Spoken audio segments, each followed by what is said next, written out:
Hello student, स्वागत है आप सभी का आपके अपने चैनल गॉड क्लासेस पर। गॉड क्लासेस यानी मैथ्स भी एंड मस्ती भी। तो बच्चों, आज की जो वीडियो है उसमें हम डिटर्मिनेंट का एक बड़ा इंपॉर्टेंट टॉपिक करने वाले हैं, जिसमें हम समझेंगे कि अगर लीनियर इक्वेशंस को आपको सॉल्व करना है तो उन इक्वेशंस को सॉल्व करने का क्या तरीका रहेगा, कौन सा मेथड हम यहाँ पर यूज़ करेंगे।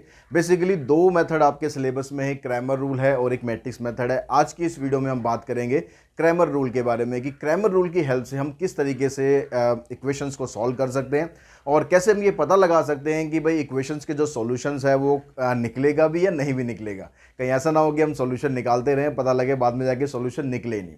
तो ये सब चीज़ें डिस्कस करेंगे, कुछ बेसिक क्वेश्चंस करेंगे। जो एग्जांपल्स मैं यहाँ पर ले रहा हूँ, नोडिया प्रेस की जो बुक है उसमें से एग्जांपल्स ले रहा हूँ। अगर आपके पास वो बुक है तो आप वहाँ से अपने एग्जांपल्स भी देख सकते हैं, और अगर नहीं है तो भी कोई बात नहीं, यहाँ बोर्ड पे एग्जांपल तो क्वेश्चन तो लिखे होंगे, तो आप बड़े आराम से उसको समझ सकते हैं। बेसिक कंसेप्ट को समझो, समझने के बाद फिर आगे एक्सरसाइज अपनी करके देखना, और जो नेक्स्ट वीडियो आएगी एक्सरसाइज की उससे पहले पहले कोशिश करना कि आप एक्सरसाइज कंप्लीट करके रखो। तो स्टार्ट करते हैं अपनी आज की क्लास।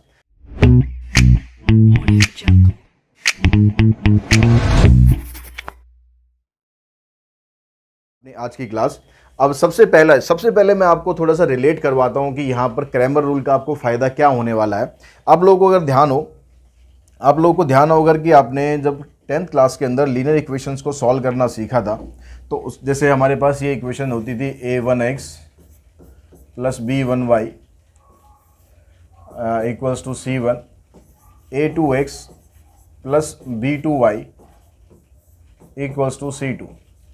ये लीनियर इक्वेशंस होती थी। इसको सॉल्व करने के लिए हम एक्स वाई की वैल्यू निकालते थे, और एक्स वाई की वैल्यू निकालने के लिए elimination, cross multiplication, substitution method, ये सारे मेथड हम यूज़ करते थे। अब यहाँ पर हम इसी इक्वेशन को सॉल्व करेंगे, लेकिन क्रैमर रूल से करेंगे। क्रैमर रूल को डिटर्मिनेंट मेथड भी बोलते हैं। अब दोनों में कितना डिफरेंस होगा वो क्वेश्चन करने के बाद आपको समझ में आएगा। इसमें आपको करना क्या होगा, इसमें सबसे पहले तो आपको निकालना होगा डी। अब डी हम कैसे निकालेंगे, यहाँ पर डी निकालने के लिए x का जो कोफिशिएंट है a1, y का कोफिशिएंट है b1, इसको हम यहाँ पर लिखेंगे a1 b1 और a2 एंड b2। ठीक है, इससे हमारे पास एक वैल्यू निकलेगी d। और उसके बाद फिर हम यहाँ पर ये वाली जो मैट्रिक्स, ये वाले जो एलिमेंट्स हैं ना, इनकी हेल्प से हम बनाएंगे यहाँ पर d1।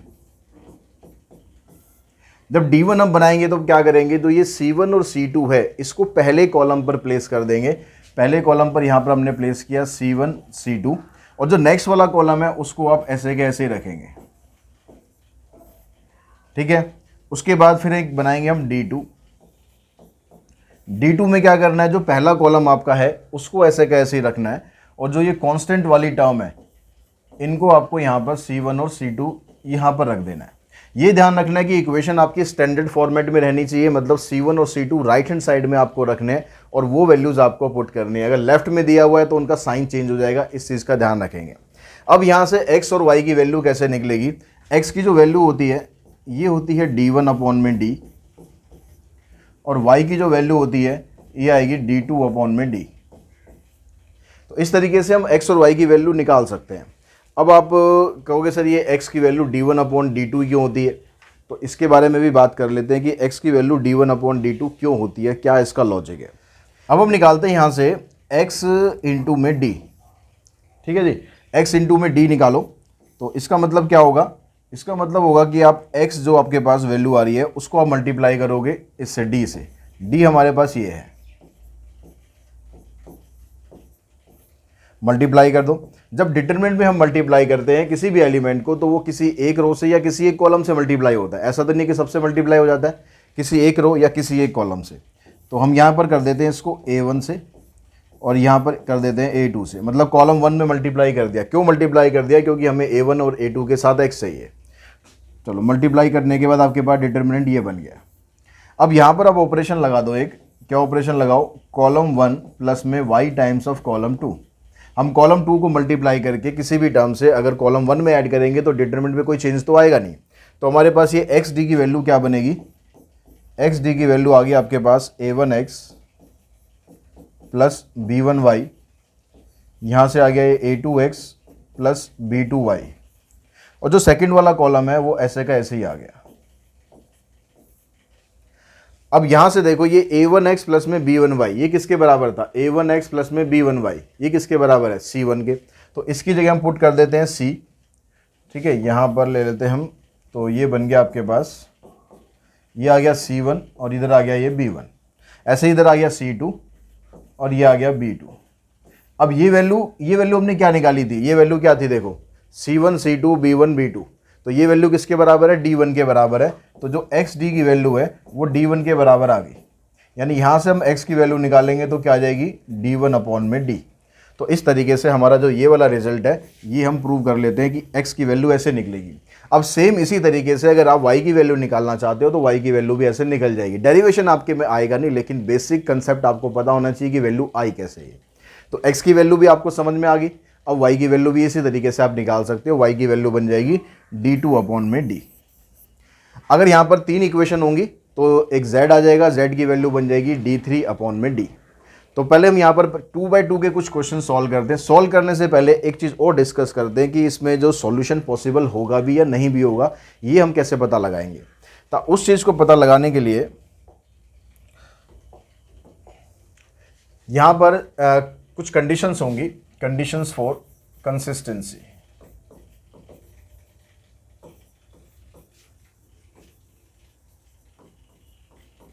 अभी हम पहले 2/2 की बात कर रहे हैं, ठीक है। 2/2 में हम क्या देखेंगे, सबसे पहले हम देखेंगे कि भाई D जो आ रहा है हमारा वो नॉट इक्वल्स टू 0 आ रहा है, नहीं आ रहा। अगर D नॉट इक्वल्स टू 0 है तो हम बोलेंगे कि सिस्टम हमारा कंसिस्टेंट है, system is consistent and has unique solution.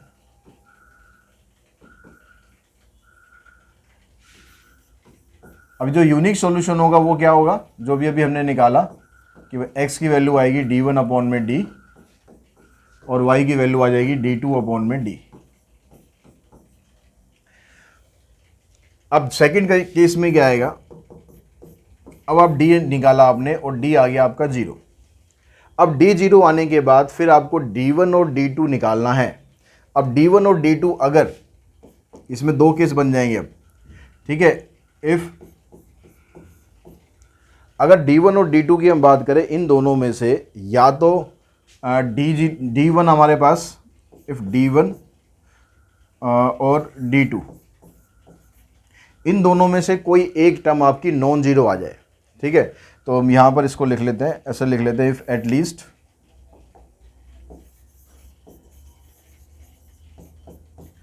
D1 और D2 is non zero, then system is inconsistent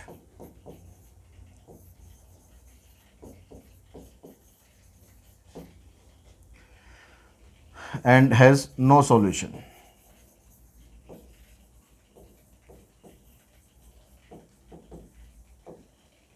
तो हमने निकाला यहाँ पर D हमारा आ गया 0। D 0 आने के बाद फिर D1 और D2 निकालेंगे। अगर D1 या D2 में से कोई एक भी अगर नॉन जीरो आ गया तो हम बोलेंगे सिस्टम इनकंसिस्टेंट है और उसका कोई सॉल्यूशन नहीं है।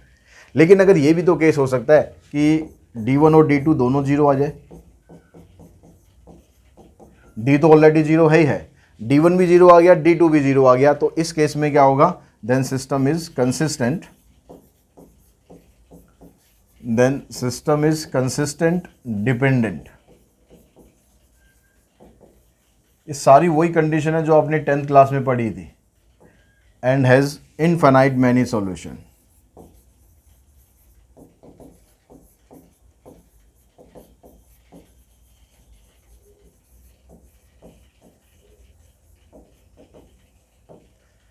ठीक है, ये 3 कंडीशंस होंगी जिससे हमें पता लगेगा। अगर पहली कंडीशन आएगी तो आपको सिंप्लीफाई करके x और y की वैल्यू निकालनी पड़ेगी।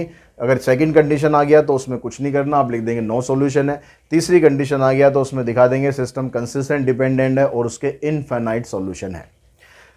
अब उसके बाद क्वेश्चन देखते हैं हम नेक्स्ट। इसका जो पहला क्वेश्चन है उसमें कहता है कि 2x प्लस में 3y is equals to 10, x plus 6y equals to 4। इसको आपको सॉल्व करना है यूजिंग क्रैमर रूल। अब इसको अगर हम सॉल्व करेंगे तो हम क्या करते हैं, सबसे पहला काम क्या करेंगे, हम d निकालेंगे। तो d हमारे पास क्या बनेगा, 2 3 1 6। इसको सिंप्लीफाई करेंगे, 6 2 12 माइनस 3, ये आ गया 9, नॉट इक्वल्स टू 0। अब नॉट इक्वल्स टू 0 का मतलब कि इसका एक सॉल्यूशन होगा। अब वो सॉल्यूशन क्या होगा, d1 अपॉन में d और d2 अपॉन में d। बस अब आपको क्या करना है, d1 निकालना है और d2 निकालना है। अब d1 कैसे निकालेंगे, d1 के लिए जो ये यहाँ पर कांस्टेंट टर्म है ये आ जाएगा फर्स्ट कॉलम पर, सेकंड कॉलम ऐसे का ऐसे ही रहेगा। तो यहाँ पर देखो आ गया 60 माइनस 12, तो ये आ गया 48। और d2 निकालेंगे तो first column as it is रहेगा, सेकंड कॉलम की जगह 10 और 4 आ जाएगा, ये बन जाएगा होगा 8 माइनस 10, यानी ये बन जाएगा -2। तो x की वैल्यू क्या आएगी हमारे पास, d1 अपॉन में d। d1 कितना है हमारे पास 48 और d कितना आया था 9, तो ये इसकी वैल्यू आ गई, 3 से कट जाएगा 16 अपॉन 3। और y की वैल्यू निकालेंगे तो ये आ जाएगा d2 अपॉन में d। अब d2 की वैल्यू है -2, इसकी वैल्यू 9, तो d2 का आंसर ये आ जाएगा -2 अपॉन में 9। तो इस तरीके से आपको सॉल्व करने हैं। अब ये देखो कि आप लोगों ने जो 10th क्लास में एलिमिनेशन पढ़ा था, सब्स्टिट्यूशन पढ़ा था, उन सबसे कहीं आसान मेथड है ये डिटर्मिनेंट मेथड, ठीक है। लेकिन 10th क्लास में हम ये चीज़ नहीं बताते क्योंकि आपको उन्हीं मेथड से करना होता है। अब इस तरह का क्वेश्चन भी अगर हम करेंगे तो सॉल्व करना है, वही आपको सॉल्व करने का मतलब है एक्स वाई की वैल्यू आपको फाइंड करनी है। तो सेम काम करेंगे हम, पहले डी निकाल के देखते हैं। डी आ गया यहाँ पर ए प्लस बी, इधर से यहाँ पर ये बाहर नेगेटिव साइन है, तो ये नेगेटिव साइन भी आपको लेना है, ध्यान रखना। ये ए माइनस बी और ए प्लस बी, इसका डिटरमिनेंट निकालेंगे ए प्लस बी इंटू ए प्लस बी, तो ए प्लस बी का स्क्वायर आ जाएगा। अब बीच में एक माइनस साइन आता है और इन दोनों को मल्टीप्लाई करेंगे तो a माइनस बी का स्क्वायर तो आ रहा है लेकिन नेगेटिव साइन के साथ आ रहा है, तो वो नेगेटिव और ये नेगेटिव मिलकर बन जाएगा पॉजिटिव और ये बन जाएगा a माइनस बी का होल स्क्वायर। अब इसको आप एक्सपेंड करेंगे तो a square B square plus 2ab, इधर से आ जाएगा a square plus B square minus 2ab, तो ये हो गया आप कैंसिल। यहाँ से आ गया 2a स्क्वायर प्लस में 2b स्क्वायर और 2 आप निकाल दो कॉमन, तो ये आपके पास आ गई d की वैल्यू। अब d1 की वैल्यू निकालते हैं क्योंकि नॉन जीरो है तो सॉल्यूशन तो निकलेगा। अब d1 निकालने के लिए क्या करना है आपको, ये 4ab और 2, 4ab और 2 से मल्टीप्लाई करके मैं लिख देता हूँ यहाँ पर 2a square minus 2b square. जो सेकेंड कॉलम है वो ऐसा कैसे रखना है।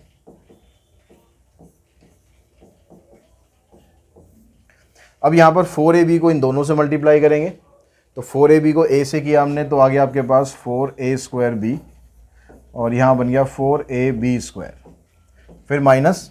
अब इन दोनों को इससे मल्टीप्लाई करना है, फिर देखो यहाँ पर एक नेगेटिव साइन बाहर है तो ये साइन तो हो जाएगा आपका पॉजिटिव। अब सिंपली मल्टीप्लाई करना है, 2a स्क्वायर को पहले इन दोनों से कर देते हैं तो ये बन जाएगा 2a cube minus 2a square b, फिर इससे मल्टीप्लाई करते हैं, यह आ जाएगा minus 2ab square plus 2b cube. अब यहाँ पर इसको सिंप्लीफाई करो, जो जो एक सिमिलर टर्म है 4a square B minus 2a square B, ये बन जाएगा आपके पास 2a square B, 4ab square minus 2ab square, ये बन जाएगा 2ab स्क्वायर, 2a क्यूब और 2b क्यूब। 2 यहाँ से आपने कॉमन निकाला, जितना सिंप्लीफाई हो सकता है उतना सिंप्लीफाई करो। पहले मैं a क्यूब लिख लेता हूँ, फिर b क्यूब लिख लेता हूँ, फिर ये a स्क्वायर b और ab स्क्वायर। अब यहाँ से आपके पास आइडेंटिटी तो नहीं बन रही है, जो क्यूब वाली आइडेंटिटी है वो यहाँ पर नहीं बनेगी। आप यहाँ पर कॉमन निकाल सकते हो, कॉमन निकाल के चीज़ों को, तो हम इस a क्यूब को a स्क्वायर b के साथ कॉमन निकालें, थोड़ा सिंप्लीफाई हो जाएगा। तो यहाँ से रह जाएगा a, यहाँ से रह जाएगा b। उसके बाद कॉमन निकालते हैं इन दोनों में b स्क्वायर कॉमन आ जाएगा तो यहाँ बचेगा b, यहाँ पर आ जाएगा a। तो उससे क्या होगा, ये a प्लस बी आपका बाहर आ गया और अंदर रह गया a square plus B square. तो ये वैल्यू तो बन गई आपके पास वैल्यू d1 की। अब निकालते हैं d2 की वैल्यू।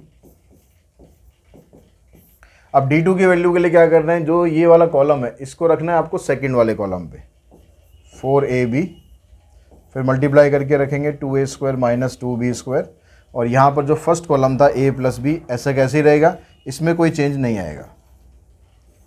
अब मल्टीप्लाई करते हैं इसको इससे, तो वही a को इससे मल्टीप्लाई करेंगे तो आ जाएगा 2a cube b, 2a cube, इसको इससे करेंगे आ जाएगा 2ab स्क्वायर, बी से किया हमने 2a² फिर बी से इसको करेंगे तो आ जाएगा -2b³ माइनस साइन लगेगा। 4ab को इससे मल्टीप्लाई करेंगे आ जाएगा 4a² और 4ab को इससे करेंगे आ जाएगा -4ab²।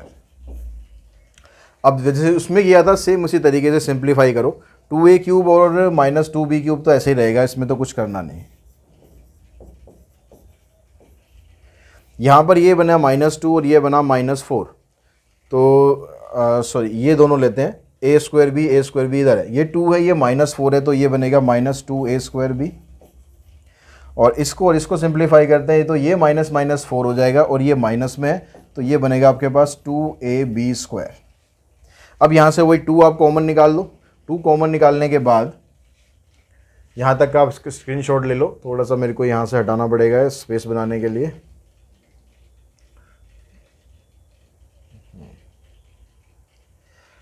अब यहाँ से हमने क्या किया, 2 हमने यहाँ से कॉमन ले लिया, ठीक है। अंदर रह गया हमारे पास a³ और इसके साथ -b³ -a²b प्लस ab²। अब फिर हम वही काम करते हैं कि हम इसका और इसका दोनों का कम्बिनेशन बनाते हैं, a² कॉमन, तो यहाँ से आ जाएगा a - b, इन दोनों में से कॉमन निकाल देते हैं -b² प्लस b², तो यहाँ से बचेगा -b प्लस में a, तो a - b इधर भी है, a - b इधर भी है, तो ये आ गया आपके पास a - b और ये आ गया a² प्लस b²। अब आप यहाँ से वैल्यू निकालोगे किसकी, y की, और यहाँ से वैल्यू आ जाएगी x की, तो x की वैल्यू है हमारे पास d1/d, ये d1 आया है 2 इंटू में a plus b into a² plus b² divided by d की वैल्यू क्या थी हमारे पास 2 इंटू में a² प्लस b²। ये इससे कैंसिल हो जाएगा, 2 से 2 कैंसिल हो जाएगा, आंसर आ गया इसका x का a प्लस b। अब y का निकालते हैं, तो y में आ जाएगा 2a minus b a² plus b² divided by a² plus b²। इससे ये कैंसिल करा, इसका आंसर आ गया 2b, यहाँ पर आ रहा था तो 2b कैंसिल करा तो आंसर आ गया a माइनस b। तो x की वैल्यू आ जाएगी a प्लस b और y की वैल्यू आ जाएगी a माइनस b। अब नेक्स्ट क्वेश्चन पे चलते हैं। नेक्स्ट क्वेश्चन में क्या कहता है आपको, is the following system consistent. यहाँ पर आपको सिर्फ चेक करना है, पहले सॉल्व नहीं करना है, डायरेक्ट सॉल्व नहीं करना है, पहले चेक करना है। पहले चेक करना है कि कंसिस्टेंट है या नहीं, फिर कह रहा है कि अगर कंसिस्टेंट है तो सॉल्व करो। अगर आपने डायरेक्टली सॉल्व कर लिया और कंसिस्टेंसी नहीं बताई तो आपको जो कंसिस्टेंसी वाले मार्क्स हैं, अगर मान लो ये 3 मार्क्स का क्वेश्चन है तो कंसिस्टेंसी वाले आधे मार्क्स आपके उड़ जाएंगे। अब तो पहले कंसिस्टेंसी हम कैसे चेक करते हैं, उसके लिए हम डी निकालते हैं। डी आ गया 2 -1 4 -2, तो यहाँ से आया -4, यहाँ से आएगा +4, तो डी तो आ गया 0। अब डी 0 आ गया तो भाई ये कंसिस्टेंट तो नहीं है। अगर कंसिस्टेंट वाला केस है तो डिपेंडेंट वाला केस बनेगा, सिर्फ कंसिस्टेंस नहीं बनेगा। तो हम यहाँ पर फिर अब निकालते हैं D1। अगर D1 या D2 में से कोई एक भी नॉन जीरो आ गया तो इनकंसिस्टेंट हो जाएगा। तो D1 निकालेंगे तो पहले 5 7 आएगा इधर, फिर यहाँ से -1 -2। अब यहाँ से करोगे आप -10 + 7, तो ये बन गया -3। ये नॉट इक्वल्स टू 0 आ गया तो लिख देंगे सिस्टम इज़ इनकंसिस्टेंट। और अगर इनकंसिस्टेंट आएगा तो आपको इसको सिंप्लीफाई करने की ज़रूरत पड़ेगी नहीं, ठीक है। अब इसी में आगे जो नेक्स्ट एग्जाम्पल है, एग्जाम्पल 8.4, उसमें भी आपसे यही चीज़ पूछी गई है कि वो कंसिस्टेंट है या नहीं है, ठीक है। एग्जाम्पल 8.4 लिख लेते हैं हम।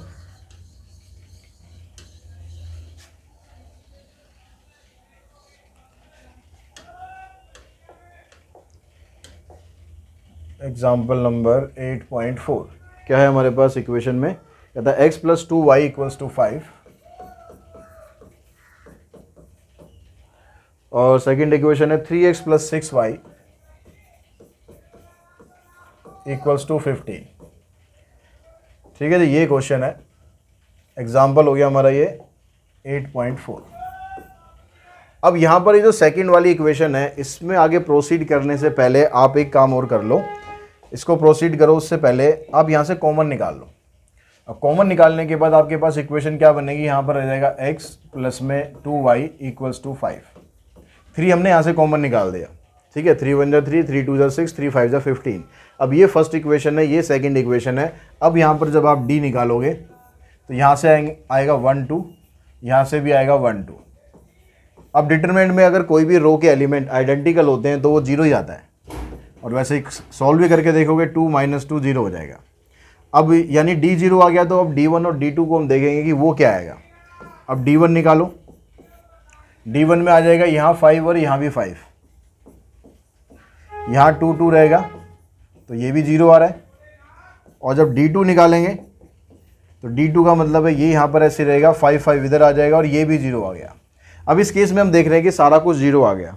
अब सारा कुछ अगर 0 आ गया तो इसका मतलब d1 d2 ऑल आर 0। अब ये 0 आ गया तो सिस्टम आपका बन गया कंसिस्टेंट डिपेंडेंट।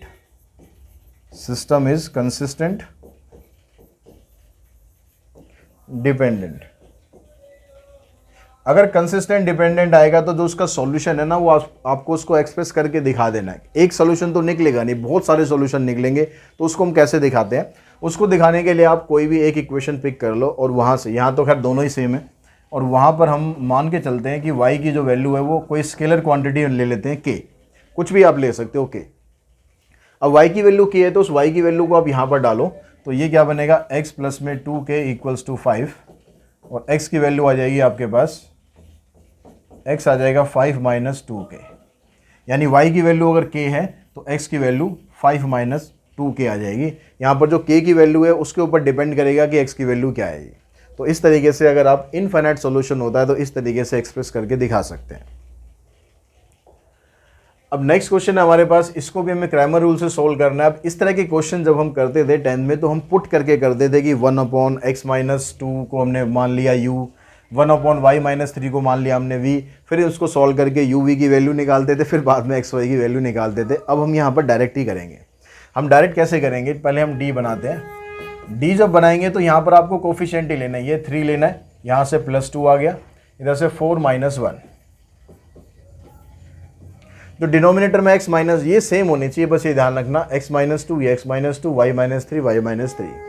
उसको भी पड़ा रहने दो ऐसे ही, उसका हमें अभी कुछ नहीं करना। यहाँ से आ गया -3 और आ गया -8, ये आ जाएगा -11। नॉट इक्वल्स टू 0 आएगा तो मतलब सॉल्यूशन निकलेगा। अब d1 निकालते हैं। d1 में 5 और 3, इसको हम यहाँ पर रखेंगे, 2 - 1 यहाँ रहेगा, यह आ जाएगा -5 और -6 -11। फिर d2 निकालते हैं। d2 की जगह क्या आ जाएगा, 3 4, पहला कॉलम सेम रहेगा, दूसरे कॉलम में ये आ गया।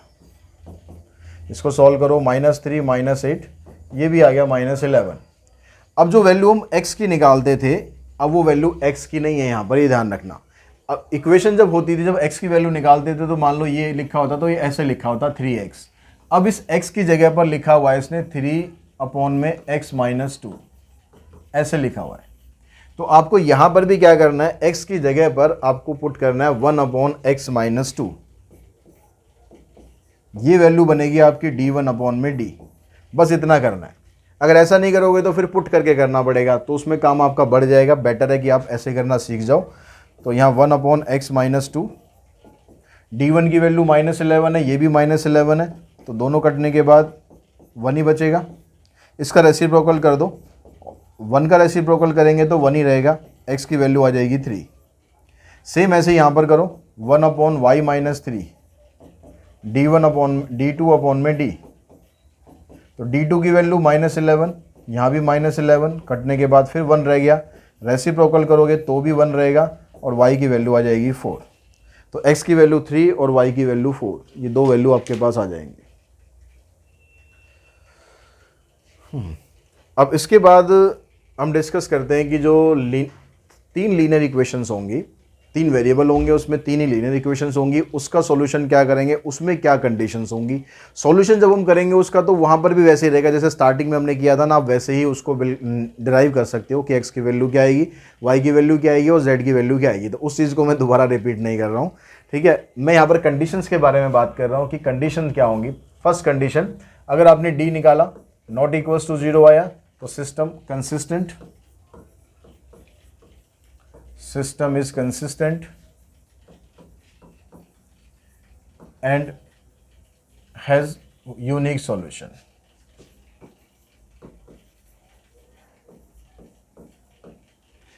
अब जब यूनिक सॉल्यूशन होगा तो इसमें x की वैल्यू क्या बनेगी, d1 अपॉन में d, y की वैल्यू बनेगी d2 अपॉन में d, और z की वैल्यू बनेगी d3 अपॉन में d। अगर सेकंड केस बनता है, सेकंड केस का मतलब है कि d की वैल्यू 0 आ गई, तो इसके भी दो फिर सब केस बनेंगे। अगर हम यहाँ से d1, d2, d3 निकालें, if at least one of d1, d2 और d3 इज नॉन जीरो, यानी इन तीनों में से कोई एक अगर नॉन जीरो आ गया तो हम बोलेंगे सिस्टम इज इनकंसिस्टेंट। ठीक है, और 2/2 केस की तरह ही सिस्टम इज इनकंसिस्टेंट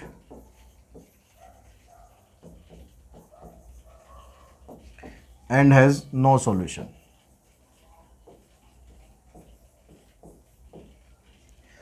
और अगर ये तीनों के तीनों जीरो हो गए, ठीक है, d तो ऑलरेडी जीरो था, d1 भी जीरो आ गया, d2 भी जीरो आ गया और d3 भी जीरो आ गया, तो यहां पर थोड़ा सा चेंज होता है, then system may be consistent और इनकंसिस्टेंट, कंसिस्टेंट और इनकंसिस्टेंट। अब ये कैसे पता लगेगा, जो यहाँ पर 3/3 इक्वेशन होगी ना, तो 3 इक्वेशन होंगी वेरिएबल में, तो वहाँ से आप उसको 2 में कन्वर्ट करेंगे। वो कन्वर्ट कैसे करेंगे वो क्वेश्चन में आपको समझ में आएगा कैसे कन्वर्ट करेंगे। कन्वर्ट करने के बाद फिर हम चेक करेंगे कि वो कंसिस्टेंट है या नहीं है। उसके लिए जो 2/2 वाली कंडीशन है ना, वही फॉलो करेंगे। अगर वहाँ पर कंसिस्टेंट आ जाता है, इफ़ कंसिस्टेंट, तो ये कंसिस्टेंट कौन सा केस होगा, ये कंसिस्टेंट होगा डिपेंडेंट वाला केस। तो इसका मतलब इसके बहुत सारे सॉल्यूशन होंगे, then it has infinite many solution. ठीक है, ये नहीं होगा कि भाई इसमें आपके सॉल्यूशन वाले आ जाएंगे, एक सॉल्यूशन नहीं बनेगा। एक सॉल्यूशन तभी बनेगा, यानी यूनिक सॉल्यूशन तभी बनेगा जब d नॉट इक्वल्स टू 0 आएगा। तो यहाँ पर ये 3 कंडीशंस होती हैं, पहली 2 तो सेम है, बस तीसरी कंडीशन में थोड़ा सा डिफरेंस है। वो क्वेश्चन और करेंगे तब आपको क्लियर हो जाएगा कि क्या इसको आपको यूज़ करना है। अब नेक्स्ट क्वेश्चन पे चलते हैं। क्वेश्चन हमारे पास कहता है कि to the following equation are obtained in a electrical experiment, find I3 by the Cramer rule. यहाँ पर x, y, z की जगह I1, I2, I3 कर दिया, बस और कुछ चिंता वाली बात नहीं है। ठीक है, तो आप उसको टेंशन मत लो। अब यहाँ पर जब a बनाएंगे, d बनाएंगे हम, तो वो क्या बना आपके पास 4 - 3 0, 3 - 9 4, 0 - 4 9। अब यहाँ से d निकालो, तो पहले इससे निकाल लेते हैं, पहली रो से निकाल लेते हैं 4, इसको और इसको छोड़ेंगे तो आ जाएगा -81 और आ जाएगा यहाँ से प्लस में 8 नहीं 16, -81 + 60। फिर यहाँ पर -3 है तो ये +3 में कन्वर्ट हो जाएगा, तो इसकी वैल्यू निकालोगे, ये आएगी आपके पास 9 3 27 -0। 81 में से 16 को माइनस करो तो 11 - 6 5, 7 1 -1 6 आ जाएगा, और यहाँ से आ जाएगा 81। इसको इससे मल्टीप्लाई करो, 4 5 = 20, 4 6 = 24 प्लस में 2 26।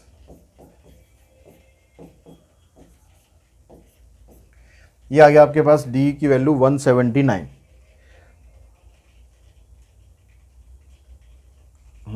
अब उसके बाद निकालते हैं हम d की वैल्यू, सॉरी -179 आएगी। अब हम यहाँ पर सारा नहीं निकालते, हम यहाँ पर क्या कह रहे हैं कि I3 पूछा है आपसे, तो I3 की वैल्यू, I3 की यहाँ पर किसका काम कर रहा है, Z का काम कर रहा है। तो I3 की वैल्यू जब निकालेंगे तो I3 के लिए हमें चाहिएगा d3/d। तो हम d1 क्यों निकालें, d2 क्यों निकालें, क्यों अपना टाइम हम वेस्ट करें, तो हम सीधा d3 निकालते हैं। तो d3 में क्या होगा, जो पहले वाला कॉलम है वो सेम रहेगा, जो दूसरा कॉलम है वो भी सेम रहेगा, जो तीसरा कॉलम है उसकी जगह ये कांस्टेंट आ जाएंगे 2 0 0।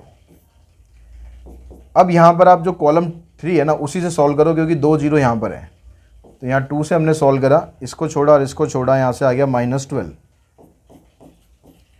तो ये बन जाएगा -24। तो I3 की वैल्यू क्या बनेगी, यहाँ पर वैल्यू पुट कर दो। I3 की वैल्यू आ जाएगी -24 अपॉन में -179। ये माइनस तो माइनस कट जाएगा, लेकिन और कुछ कटने की गुंजाइश है नहीं, तो 24 अपॉन में 179 यही आपका आंसर आ जाएगा।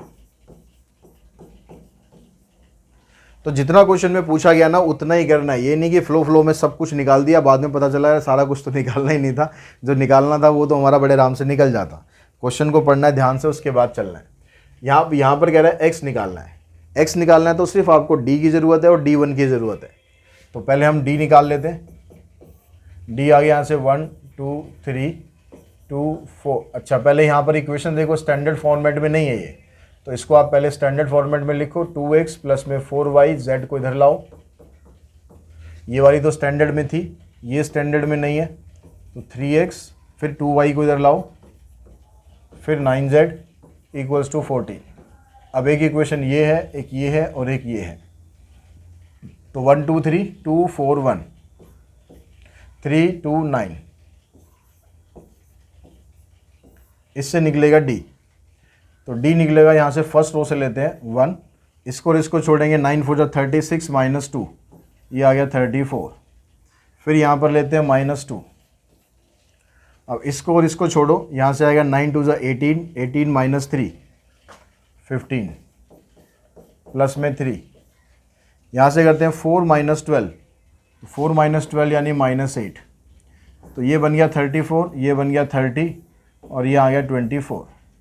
तो 34 माइनस 30 करेंगे 4 आ जाएगा, 24 में से इसको माइनस करेंगे तो -20 आ गया। अब x की वैल्यू निकालनी है, तो x की वैल्यू कैसे निकालेंगे भाई, पहले वाला जो कॉलम है उसमें रख देंगे 6 7 14, 6 7 14, बाकी सब कुछ सेम। तो यहाँ पर इसको सॉल्व करो, 36 माइनस 2 34, फिर -2 आएगा, इसको इसको सिंप्लीफाई करेंगे, 9 7 63 माइनस 14, तो 63 माइनस 14 आ गया 49 प्लस 3, 14 माइनस 14 माइनस 56, तो कितना आ जाएगा 14 माइनस 56 42 माइनस का। तो यहाँ से इसको मल्टीप्लाई करो,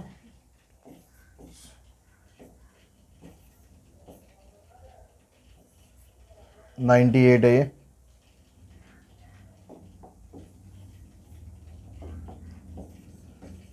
यहाँ से करा 3 2 6, 3 4 12। तो जो नेगेटिव नेगेटिव वाले हैं इनको इकट्ठा कर लो, ये आ जाएगा -20। तो x की वैल्यू क्या बनेगी, x की वैल्यू बनेगी D1 अपॉन में D।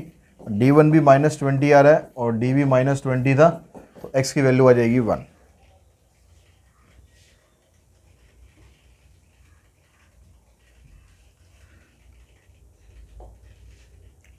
नेक्स्ट क्वेश्चन में कहता है the voltage in an electric circuit are related by the following equation. ये आपको इक्वेशन दे रखी है, V1 V2 V3, यहाँ पर तीनों निकालना है। अब यहाँ तीनों निकालने हैं तो आपको D1 भी निकालना पड़ेगा, D2 भी निकालना पड़ेगा, D3 भी निकालना पड़ेगा। ठीक है, क्वेश्चन यहाँ पर थोड़ा लेंदी होता है, लेकिन क्वेश्चन जो है आपका 4 से 6 नंबर के बीच में ही आ सकता है। तो पहले तो निकालते हैं D। तो D की वैल्यू आ जाएगी यहाँ से 1 1 1, 1 माइनस 1 1, फिर 1 1 माइनस 1। डिटरमिनेंट निकालते हैं इसका 1, इधर से करेंगे 1 माइनस 1, 0 आ गया। फिर इस वाले 1 को लेते हैं, अब इस रो को, इस कॉलम को छोड़ा, -1 और -1 -2 +1, इसको लेंगे तो आ जाएगा 1 + 1 2, तो यह +2 ये आ जाएगा 4। अब निकालो D1।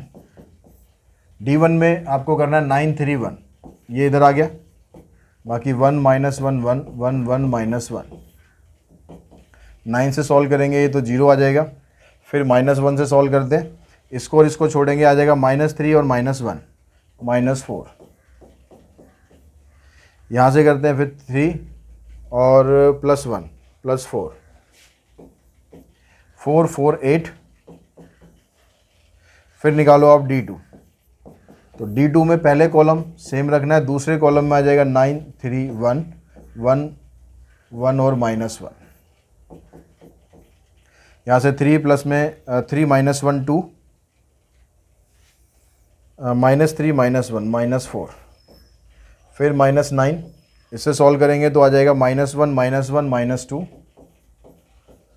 +1, यहाँ से करेंगे 1 -3 -2, तो ये आ गया -4, ये आ गया +18 और यहाँ -2, तो 4 और 2 6 को सॉल्व करेंगे तो आ जाएगा आपके पास यहाँ पर 12। अब निकालो आप D3 में पहला कॉलम सेम, दूसरा कॉलम सेम, तीसरे कॉलम में 9 3 1, इधर से करते हैं -1 -3 -4, अब इसको छोड़ा 1 -3 -2 और लास्ट में आ गया 9, इधर आ जाएगा 2, तो -4 प्लस में 2 प्लस 18, 18 + 2 20, 20 - 4 16। तो अब यहाँ से आपको V1 V2 V3 निकालना है, तो V1 का मतलब तो हो गया D1 अपॉन में D। D1 आया हमारे पास 8, ये आ गया 4, आंसर आ गया 2। फिर V2 निकाल दो, अब V2 निकालेंगे तो आपके पास आ जाएगा 12 अपॉन में 4,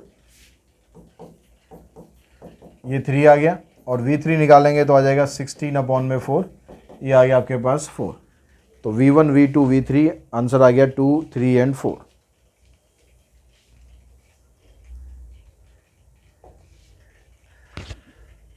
अब यहाँ पर जो ये वाला क्वेश्चन है इसमें कहता है using Cramer rule find the quadratic defined by this equation.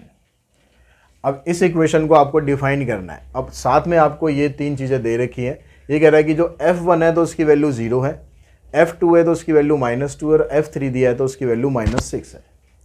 अब इसको निकालने के लिए आप क्या करोगे, पहले यहाँ पर पुट करो, यहाँ पर x की जगह पुट करो 1, जहाँ जहाँ x सारा सब जगह पुट करो 1, तो f1 आ गया आपके पास a इंटू में 1 का स्क्वायर, b इंटू में 1 प्लस में c।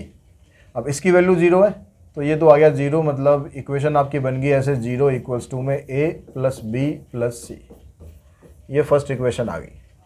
अब सेकंड इक्वेशन में कह रहा है 2 अगर पुट करते हैं तो वैल्यू -2 है, यानी f2 निकालते हैं तो ये बन जाएगा 2 इंटू में 2 का स्क्वायर और a इंटू में 2 का स्क्वायर, b इंटू में 2 प्लस में c। इसकी वैल्यू है -2, तो ये बन गया 4a + 2b + c। ये सेकंड इक्वेशन आ गई। अब थर्ड इक्वेशन बनाने के लिए यहाँ पर पुट करो 3। अब यहाँ पर आ जाएगा a इंटू में 3 का स्क्वायर, b इंटू में 3 प्लस में c। इसकी वैल्यू -6 है तो ये आ गया 9a प्लस में 3b प्लस c। ये आ गया आपके पास थर्ड इक्वेशन। अब इन तीनों इक्वेशन को सॉल्व करके क्रैमर रूल की हेल्प से आपको a b c की वैल्यू फाइंड करनी है। सेम वही तरीका रहेगा जैसा तरीका अभी हमने करा। तो आप इसका d निकाल के इसको सॉल्व करके देखना, बड़े आराम से आप निकाल लोगे। ठीक है, ये क्वेश्चन एज ए होमवर्क आपके पास है, अगर डाउट कोई आता है तो मुझे बताइए आप। अब यहाँ कहता है कि solve the system of linear equation is inconsistent. अब यहाँ पर आपको चेक करना है कि ये जो सिस्टम है वो इनकंसिस्टेंट है। तो इनकंसिस्टेंट कब होता है, जब आप d निकालोगे पहले तो ये 0 आना चाहिए, पहले तो 3 - 1 चेक करना पड़ेगा, सीधा 0 मत लिख देना। 2 1 3 1 -2 -1, तो d निकाला यहाँ से 3 से, -1 और +6 5 हो गया। यहाँ -1 है +1। डिटर्मिनेंट में ज़्यादा एक्सप्लेन नहीं कर रहा हूँ, आई होप डिटर्मिनेंट आपको अच्छी तरह से अब आता होगा। ठीक है, किसी को नहीं आता तो डिटर्मिनेंट वाली एक्सरसाइज देख लेना ढंग से। +1 करा हमने तो यहाँ से आ जाएगा -2 -3 -5। उसके बाद फिर +2, यहाँ से आएगा -4 -1 यानी -5। अब इसको सॉल्व करोगे 15 -5 -10 मतलब 0 आ रहा है, ये तो चलो ठीक है। अब D1 D2 या D3 इनमें से कोई एक हमारा नॉन जीरो आ जाना चाहिए। अब निकालते हैं हम इसका D1। तो D1 में जो पहला कॉलम है आपके पास आ गया 3 5 1, फिर आ गया -1 1 -2 2 3 -1। अब इसको सॉल्व करते हैं इससे 3 से, तो यहाँ तो 5 ही आएगा। फिर +1 के लिए सॉल्व करेंगे, इसको और इसको छोड़ते हैं, -5 और -3 -8 +2 -10 और -1 -11। तो यहाँ पर आ गया 15, इधर से आ गया -8, इधर से आ गया -22। तो 22 + 8 30 हो गया, 15 - 30 यानी -15 नॉट इक्वल्स टू 0 आ गया। तो लिख देंगे सिस्टम जो है वो इनकंसिस्टेंट है। अब इस क्वेश्चन में भी हमें इसको सॉल्व करना है। अब सॉल्व करके पहले तो चेक करना है कि कंसिस्टेंट है या नहीं है, पहले तो वो चेक करो। उसके लिए डी निकाला, डी आ गया 1 1 1 1 2 3 1 3 5। तो डी निकालेंगे, आ जाएगा आपके पास 1। इधर से करोगे 10 माइनस 9, 1 हो गया। फिर -1 के लिए इसको छोड़ेंगे, 5 माइनस 3 2 प्लस 1, 3 माइनस 2, ये आ गया 1। तो यहाँ से 1 आया, यहाँ से -2 आया और यहाँ से +1 आया, तो ये तो आ गया 0। अब ये 0 आ गया तो मतलब या तो इनकंसिस्टेंट बनेगा या फिर कंसिस्टेंट डिपेंडेंट वाला केस बनेगा। तो वो हम चेक करेंगे। उसके लिए D1 और D2 D3 निकालते हैं। तो D1 निकाला आपने तो आया 1 4 7, 1 2 3 1 3 5। अब यहाँ से आप देखो, इसको सॉल्व करेंगे 1 के लिए, तो 10 माइनस ये तो 1 ही आ जाएगा। फिर -1 के लिए करेंगे, यहाँ से आएगा 20, यहाँ से -21, तो -1 आ गया। फिर +1 के लिए करते हैं, 4 3 12 -14 -2, इधर से 1 आ गया, इधर से +1 आ गया, इधर से -2, तो ये भी आ गया 0। अब D2 निकालो, तो 1 1 1 1 4 7 1 3 5। अब इसका भी आप डिटरमिनेंट निकालोगे ना, ये भी 0 आएगा। और जब D3 निकालोगे आप 1 1 1 1 2 3 और 1 4 7, तो इसका भी डिटरमिनेंट निकालोगे, ये भी 0 आएगा। तो इस केस में क्या होगा, सारे के सारे आपके 0 आ गए। अब सारे अगर 0 आ गए तो अब इक्वेशन को आपको क्या करना है, अब इक्वेशन को आप 2 वेरिएबल में कन्वर्ट करो, तभी हमें पता चलेगा। क्योंकि अभी तक जो है क्या, हम ये कह सकते हैं कि सिस्टम कंसिस्टेंट भी हो सकता है और इनकंसिस्टेंट भी हो सकता है। अब वो चेक कन्वर्ट करने के लिए हम क्या करते हैं, हम मान लेते हैं कि जो z है हमारा वो k है। तो कोई सी भी 2 इक्वेशन आप उठा लो। पहली 2 इक्वेशन ले लेते हैं, x प्लस में y plus k equals to 1,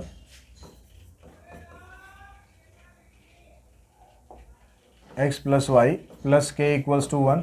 यहाँ से इस k को इधर लेके जाओ, तो ये बन गया x plus Y equals to 1 minus K. अब अगर दूसरी इक्वेशन हम लेते हैं, यहाँ से आ गया x plus 2y plus 3k equals to 4। तो ये आ गया ऐसे x प्लस में 2y equals to 4 minus 3k। अब इसका डिटरमिनेंट निकाल के हम यहाँ से चेक करेंगे कि D1 D2 ये क्या आ रहा है। अगर यहाँ पर D1 हमारा, यहाँ पर D जो है वो क्या आएगा आपके पास 1 1 1 2, तो यहाँ से बनेगा 2 माइनस 1 यानी 1 आ गया। अब ये D1 अगर हमारा नॉट इक्वल्स टू 0 आ रहा है तो इसका मतलब सिस्टम कंसिस्टेंट तो है, लेकिन ये कंसिस्टेंट कौन सा है, ये डिपेंडेंट वाला केस है।